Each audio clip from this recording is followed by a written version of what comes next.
నమస్తే. ఈరోజు భారతీయ జనతా పార్టీ అంటే ప్రజలలో చాలా ఆదరణ పెరిగింది. మరి ఈరోజు కాంగ్రెస్ పార్టీ వాళ్ళ దాంట్లో కూడా కాంగ్రెస్ పార్టీ వాళ్ళైతేనేమి, బీఆర్ఎస్ పార్టీ వాళ్ళైతేనేమి వాళ్ళ దాంట్లో కూడా నరేంద్ర మోడీ అంటే అభిమానం చాలామందికి వచ్చేసింది. ఈసారి గల్లీలో ఎవరున్నా సరే కానీ ఢిల్లీలో మాత్రం మోడీ ఉండాలని చెప్పి ప్రతిపక్షాలు కూడా చెప్పడం జరిగిందంటే మరి దాన్ని బట్టే కదా మేము ఇప్పుడు ఆ అవకాశాన్ని వినియోగించుకోవాలనే ఉద్దేశంతోనే ఈరోజు ప్రచారానికి ప్రతి గ్రామం వెళ్ళి ప్రచారం చేస్తున్నాము. ఏ గ్రామంలో చూసినా కానీ రైతులు కానీ చిన్న వ్యాపారస్తులు కానీ ఎవ్వరు కానీ నరేంద్ర మోడీ, రఘునందన్ రావు, ఈసారి రఘునందన్ రావును ఖచ్చితంగా గెలిపించాలనే ఉద్దేశంతో ప్రజలు చెప్పడం జరుగుతుంది. మరి రఘునందన్ రావు అంటే ప్రజలలో మంచి పేరున్న వ్యక్తి. ఆయన ఒక మంచి వకీల్ సాబ్, బాగా తెలిసిన తెలంగాణ గురించి మంచి అవగాహన ఉన్న వ్యక్తి.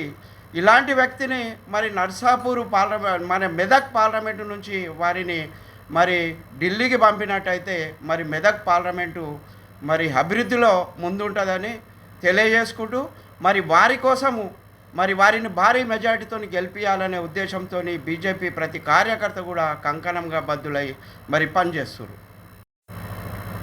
సార్, అయితే ఇప్పుడు ఈ మధ్యలో కాంగ్రెస్ ప్రభుత్వము 6 సంక్షేమ పథకాలను పెట్టారు.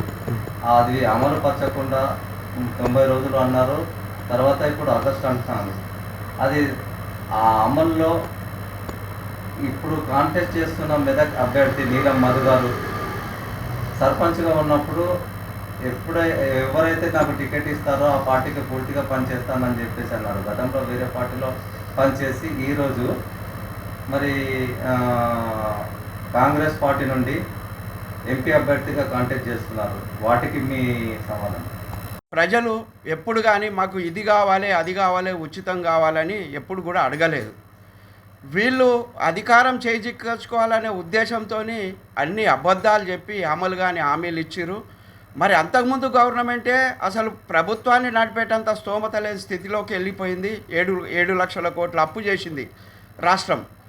మరి అవన్నీ తెలిసి ఉండగా కూడా మరి వాళ్ళు ఒక మేనిఫెస్టో పెట్టుకొని మరి ప్రజలను మోసం చేసేందుకు అన్ని ఉచిత హామీలు చెప్పి గద్దెనెక్కిరు.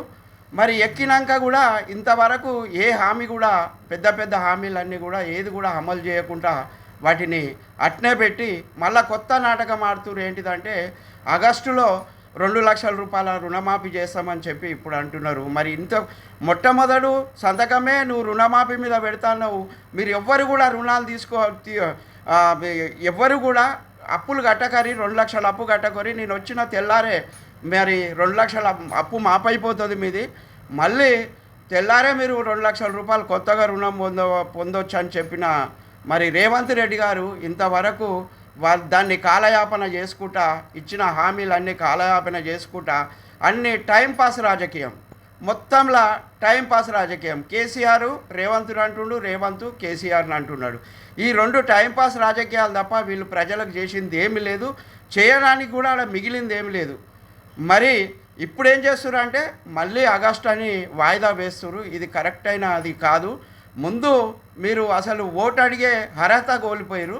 ఈ హామీలన్నీ ఇచ్చిన హామీలన్నీ నెరవేర్చుండి తర్వాత వచ్చే ఎలక్షన్లలో కొట్లాడురు తప్ప ఇప్పుడు ఎంపీ ఎలక్షన్లో మీకు ఓటు అడిగే అర్హత మాత్రం లేదని నాకు తెలిసిన కాడికి నేను చెప్తున్నాను. సార్, ఇప్పుడు బీఆర్ఎస్ అభ్యర్థి కూడా గతంలో ఐఏఎస్ ఆఫీసర్గా మెదక్ జిల్లాలో పనిచేసిండు.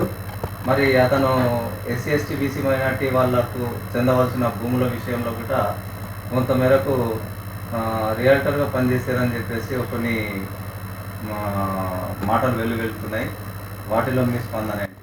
వెంకట్రామరెడ్డి గారు ఐఏఎస్ ఆఫీసర్గా ఉన్నప్పుడు ఎస్సీ ఎస్టీ మైనార్టీ బీసీల భూములన్నీ కూడా లాక్కున్నాడు. దౌర్జన్యంగా లాక్కొని ఆ భూములలో రియల్ ఎస్టేట్ చేసి లక్షల కోట్ల రూపాయలు సంపాదించి ఇవాళ సూట్ కేసుల మీద సూట్ కేసులు నా మెదక్ పార్లమెంటుకు తరలిస్తున్నారు. మరి ప్రజలు కూడా అర్థం చేసుకురు. ఏంటిదంటే ఈయన ప్రజల కోసం వచ్చే మనిషి కాదు. ఈయన ఒక ఎమ్మెల్సీ ఉన్నప్పుడే మరి ఏం చేయని వ్యక్తి ఇప్పుడు మనకేం చేస్తాడు? అసలు ఈయనను గుర్తుపట్టే వ్యక్తులు కూడా ప్రజలలో ఈయనకు ఫిగరు, ఈయన పలాని వెంకటరామరెడ్డి అంటే ఇట్లా ఉంటాడు అనేది మాత్రం గ్రామాలలో ఎవ్వరికి కూడా తెలియదు. కేవలము బీఆర్ఎస్ అని అంటున్నారు. ఆ బీఆర్ఎస్ కూడా ఆల్రెడీ మరి మొన్నటి ఎలక్షన్లోనే వాళ్ళని బొందపెట్టిర్రు. మరి వెంకటరామరెడ్డి మరి నోట్ల కట్టలు తీసుకొని మరి గెలవాలని చూస్తున్నాడు. దానికి ఫుల్ సపోర్ట్గా మన హరీష్ రావు మరి ఎవరి దగ్గర డబ్బు ఉంటే వాళ్ళనే నిలబెట్టి వాళ్ళకే టికెట్ ఇస్తాడు. కానీ ప్రజల కోసం, ప్రజా పరిపాలన కోసం, గరీబుల కోసం చూసే వ్యక్తి కాదు. మరి వెంకటరామరెడ్డికి మాత్రం ఎవరు ఓటేయరు. మరి అదేవిధంగా చూసుకున్నట్టయితే నీలం మధు బీఎస్పీలో ఉండి, మరి బీఎస్పీ పార్టీ అంటేనే గరీబుల పార్టీ, మరి బీఎస్పీ పార్టీలోనే ఉండి బీఎస్పీ పార్టీ తరఫున పోరాటం చేసే వ్యక్తి చెయ్యాలి. వాస్తవానికి చెప్పాలంటే ఆయన బీఎస్పీలోనే పోరాటం చేసి ఇప్పుడు కాదు ఇంకా 10 ఏళ్ళకైనా కానీ పదవి తెచ్చుకొని ఉండే. కానీ ఆయన కేవలము ఎమ్మెల్యేని కావాలి, ఎంపీని కావాలి అనే ఒక అధికార దాహంతో మరి ప్రజలలోకి వస్తున్నాడు. మరి అదేవిధంగా చూసుకున్నట్టయితే ఆయన ఒక బినామీగా ఆయనను వాడుకునే ప్రయత్నాలు చేస్తున్నారు. మరి వాస్తవానికి మరి నీలం మధు ఒక్కటే 3 నెలల్లో 3 పార్టీలు మారిండు. ప్రజలకి ఇది అర్థమైపోయింది. మరి నీలం మధు కానీ వెంకటరామరెడ్డిని కానీ ఎవ్వరు కూడా నమ్మరు. మరి ఒక్క రోజుల 18 గంటలు పనిచేస్తున్న నరేంద్ర మోడీ, మరి ఎప్పుడు కూడా అహర్నిశలు బీద ప్రజల కోసం పోరాటం చేస్తున్న నరేంద్ర మోడీకి ప్రతి ఒక్కరు కూడా ఎక్కడ పోయినా కానీ నరేంద్ర మోడీ అంటారు. మరి మా అదృష్టానికి కూడా మరి మెదక్ పార్లమెంటు నుంచి మరి కేసీఆర్ కుటుంబం పైన కానీ కాంగ్రెస్ వాళ్ళ పైన కానీ తన గలం విప్పి గొంతు విప్పి ప్రశ్నించిన వ్యక్తి మా రఘునందన్ రావు గారు. మరి ఆయన 100 షూటర్. 100 మంది ఒక్క సైడ్ ఉంటే ఆయన ఒక్క సైడ్ కూర్చొని 100 మందికి సమాధానం చెప్పగలగా తెలివి తేటలు ఆయనకున్నాయి.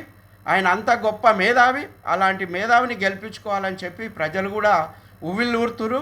తప్పకుండా భారీ మెజార్టీతోని రఘునందన్ రావు గెలుస్తాడు. మేమందరం కూడా కష్టపడి పనిచేసి ఆయనను భారీ మెజార్టీతోని గెలిపించాలనే దానితో ముందుకెళ్తున్నాం.